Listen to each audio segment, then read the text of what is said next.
इकाई 8 माँ कह एक कहानी काव्य।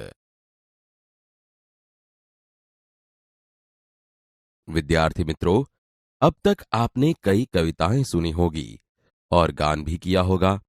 आज जो कविता सुनने वाले हो वह संवाद शैली पर रचित है, जिसमें माँ और बेटे का संवाद है। तो आइए इस कविता का श्रवण करें।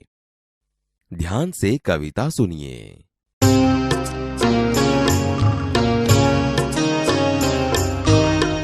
माँ कहे एक कहानी, माँ कहे एक कहानी, माँ कहे एक कहानी, माँ कहे एक कहानी। बेटा समझ लिया क्या तूने, बेटा समझ लिया क्या तूने, मुझको अपनी नानी।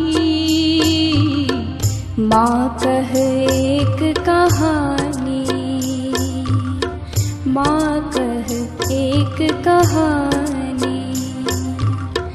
कहती है मुझे से यह चेटी, तू मेरी नानी की बेटी। कह माँ कह लेटी ही लेटी, राजा था या रानी। माँ कह एक कहानी।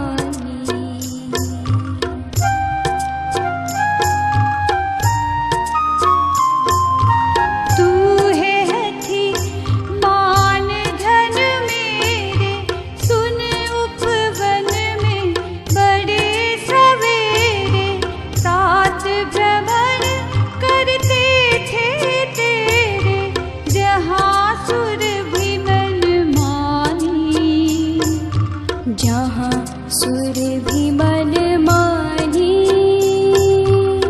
हाँ माँ यही कहानी।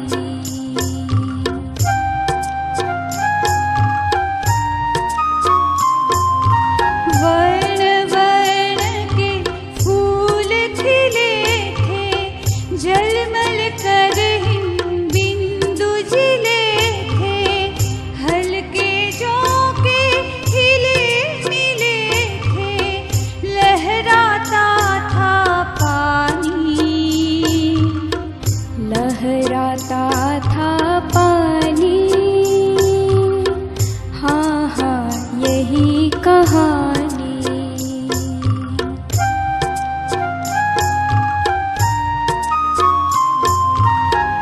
गाते थे खग कल कल स्वर से, सहसा एक हंस ऊपर से गिरा बेदग होकर खग शर से। हुई पक्ष की हानि, हुई पक्ष की हानि। करुणा भरी कहानी।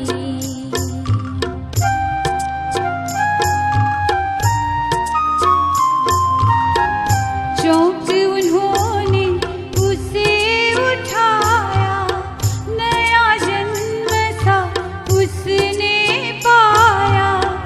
इतने में आंखें तक आया, लक्ष्य सिद्धि का मानी, लक्ष्य सिद्धि का मानी।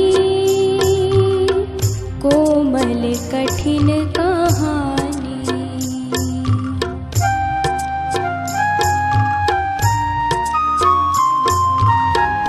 मांगा उसने आहत पक्षी, तेरे तात किंतु थे रक्षी।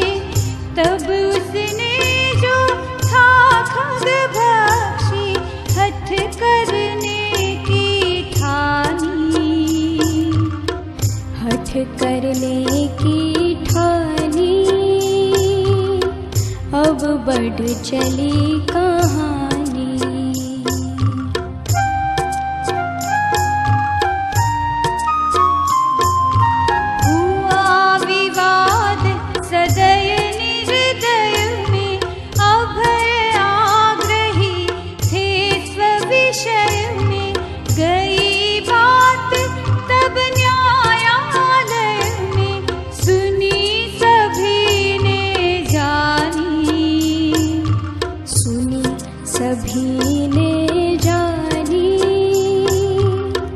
व्यापक हुई कहानी।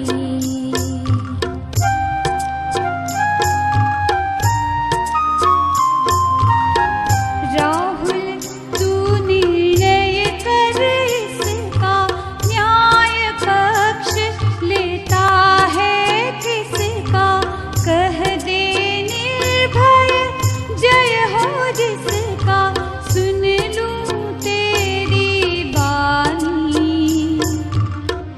माँ मेरी क्या बानी, मैं सुन रहा कहानी।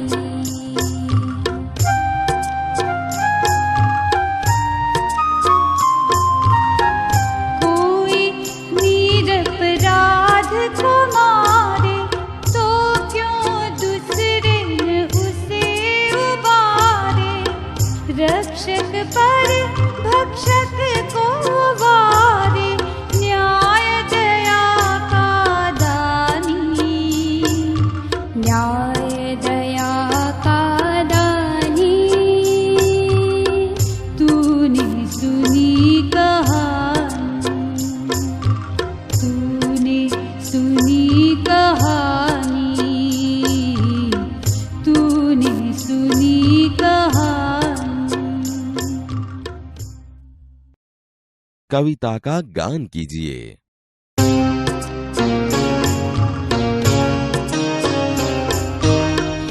माँ कहे एक कहानी, माँ कहे एक कहानी। माँ कहे एक कहानी, माँ कहे एक कहानी। बेटा समझ लिया क्या तूने, बेटा समझ लिया क्या तूने। मुझको अपनी नानी। माँ कहे एक कहानी, माँ कहे एक कहानी। कहती है मुझे से यह चेती, तू मेरी नानी की बेटी। कह माँ कह लेटी ही लेटी, राजा था या रानी। माँ कह एक कहानी।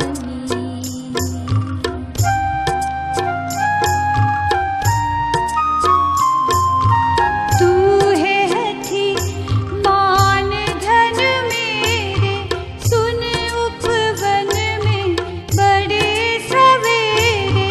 सात भ्रमण करते थे तेरे, जहाँ सुर भी मन मानी। जहाँ सुर भी मन मानी, हाँ माँ यही कहानी।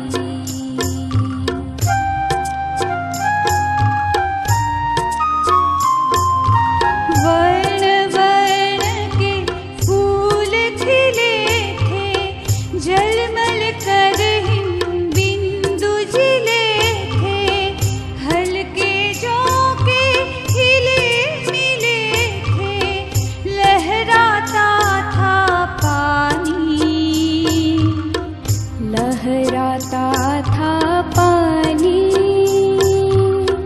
हाँ हाँ यही कहानी।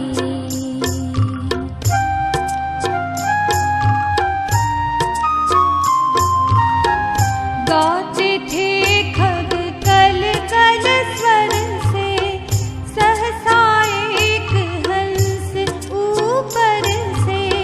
गिरा बेदग होकर खग शर से, हुई पक्ष की हानि। हुई पक्ष की हानि, करुणा भरी कहानी।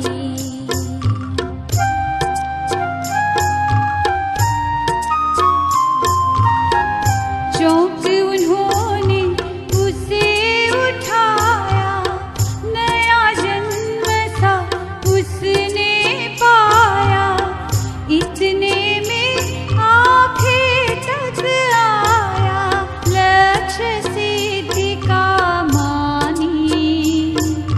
लक्ष्य सिद्धि का मानी,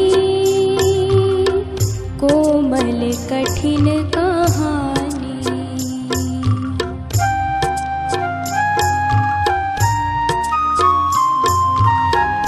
मांगा उसने आहत पक्षी तेरे तात, किंतु थे रक्षी।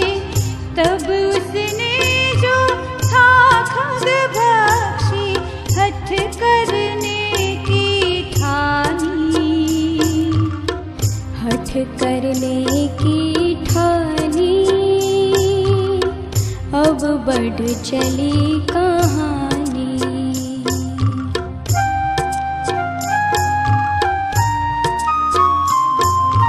हुआ विवाद सदय निर्दय में, अभय आग्रही थे स्विषय में। गई बात तब न्यायालय में, सुनी सभी ने जानी, सुनी सभी ने जानी। व्यापक हुई कहानी।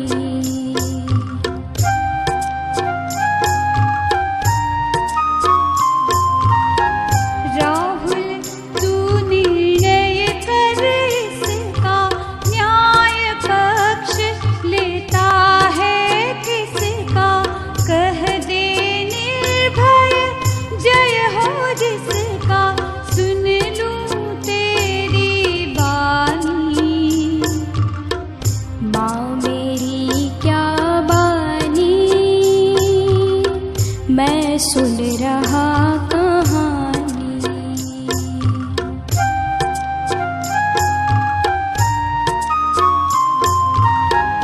कोई निरपराध को मारे, तो क्यों दूसरे न उसे उबारे। रक्षक पर भक्षक को वारे, न्याय दया का दानी, न्याय दया का दानी।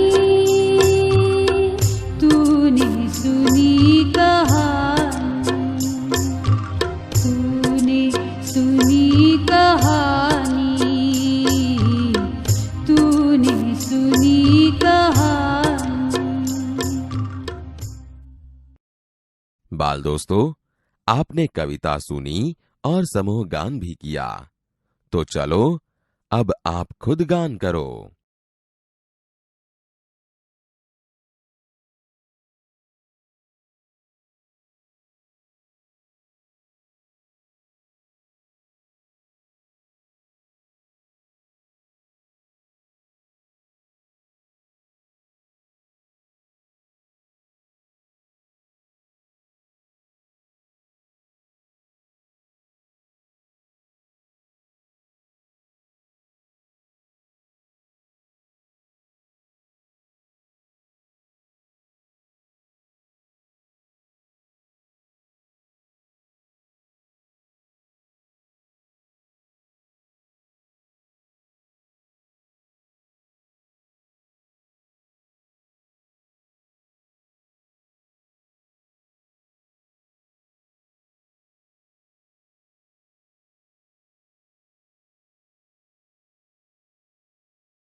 कवि परिचय। नाम मैथिली शरण गुप्त। जन्मस्थान चिरगांव, जिला झांसी, उत्तर प्रदेश। जन्मतिथि सन 1886। मृत्युतिथि सन 1964। मुख्य कृतियां साकेत, महाकाव्य, यशोधरा, पंचवटी, भारत भारती, जयद्रथ वध आदि काव्य संग्रह है। विशेष उपाधि राष्ट्रकवि। विशेषता, अपनी कविताओं में भारतीय जीवन को समझ एवं प्रस्तुतिकरण का प्रयास किया है। बाल दोस्तों, इस कविता में गौतम बुद्ध के जीवन का एक प्रसंग है। जब राहुल यानी कि गौतम बुद्ध सिद्धार्थ का पुत्र अपनी मां से एक कहानी सुनाने को जिद करता है, तब उसकी मां उसे यह कहानी सुनाती है। तो चलो हम भी इसे सुने और समझे। मां कह एक कहानी, बेटा समझ लिया क्या तूने मुझको अपनी नानी। कहती है मुझसे यह चेटी, तू मेरी नानी की बेटी। कह मां कह, लेटी ही लेटी, राजा था या रानी।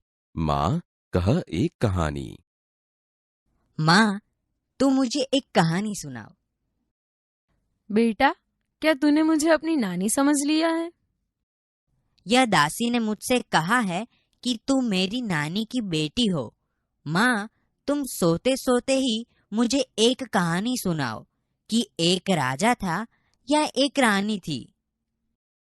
तू है हठी, मान धन मेरे, सुन उपवन में बड़े सवेरे। तात भ्रमण करते थे तेरे, जहां सुरभि मनमानी। जहां सुरभि मनमानी, हां मां यही कहानी। तू बहुत जिद्दी है। तो सुन, एक दिन सुबह तेरे पिताजी बगीचे में घूम रहे थे। बगीचे में मनपसंद खुशबू फैली हुई थी। वहाँ मनपसंद खुशबू फैली हुई थी? हाँ माँ, अब तुम मुझे यही कहानी सुनाओ। वर्ण वर्ण के फूल खिले थे, झलमल कर हिमबिंदु झिले थे। हल्के झोंके हिले मिले थे, लहराता था पानी। लहराता था पानी, हाँ हाँ यही कहानी। बगीचे में तरह तरह के रंगों वाले फूल खिले हुए थे। फूलों पर ओस की बूंदें पड़ी थी। पवन के झोंकों से फूल हिलते थे, तब उस पर पड़ी ओस बिंदु लहराते थे। फूलों पर पानी लहराता था? हाँ हाँ माँ, तुम मुझे यही कहानी सुनाओ। गाते थे खग कल कल स्वर से, सहसा एक हंस ऊपर से। गिरा बिद्ध होकर खगशर से, हुई पक्ष की हानि। हुई पक्ष की हानि, करुणा भरी कहानी। आकाश में उड़ते हुए खग यानी कि पक्षी मधुर स्वर में गान कर रहे थे। अचानक ऊपर से एक हंस गिरा। उसे तीर लगा हुआ था, जिससे उसका एक पंख घायल हुआ था। पंख घायल हुआ था? यह कहानी तो बहुत दुख भरी है। चौंक उन्होंने उसे उठाया, नया जन्म सा उसने पाया। इतने में आंखें टक आया, लक्ष्य सिद्धि का मानी। लक्ष्य सिद्धि का मानी, कोमल कठिन कहानी। तेरे पिताजी ने चौंक कर उसे हंस को उठा लिया, जिससे पंखी को जान बचने का एहसास हुआ। उसी समय दौड़ता हुआ शिकारी यहाँ आया। वह अपना निशान सही लगने पर खुश था। सही निशान लगाने वाला अभिमानी? यह कहानी तो कोमल होते हुए भी कठिन है। मांगा उसने आहत पक्षी, तेरे तात किंतु थे रक्षी। तब उसने जो था खगभक्षी, हठ करने की ठानी। हठ करने की ठानी, अब बढ़ चली कहानी। शिकारी ने आकर घायल पक्षी मांगा, लेकिन तेरे पिताजी तो उसके रक्षक थे। फिर भी पक्षियों का मांस खाने वाला वह शिकारी पक्षी लेने की हठ पर बैठ गया। शिकारी ने हठ पकड़ी? अब तो कहानी सुननी ही पड़ेगी।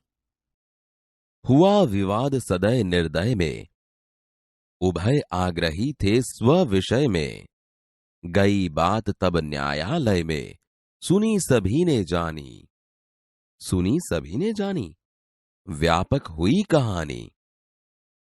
इस प्रकार दया भाव वाले और निर्दय के बीच यानी राजा और शिकारी बहस होने लगी।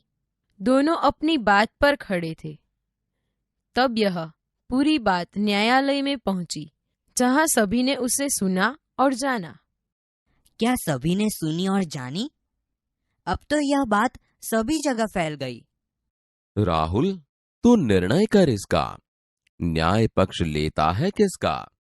कह दे निर्भय, जय हो जिसका, सुन लूं तेरी बानी।